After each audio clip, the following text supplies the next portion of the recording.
Когато дишаме, има два начина да дишаме, или с гърдите, или с диафрагмата, с корена. Втори начин е по-правилен, с диафрагмата.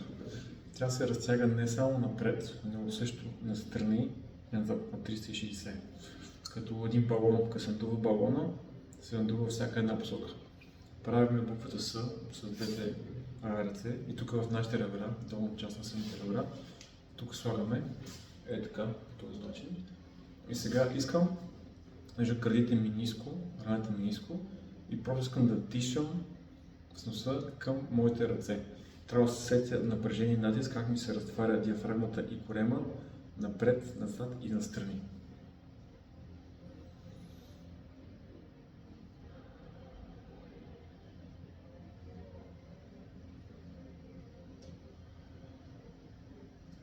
Виж как раменете са ми тихи и спокойни, не ги дигам също, те са отпуснати, просто ги бутвам настрани, напред и навънка с диафрагмата към моите пръсти.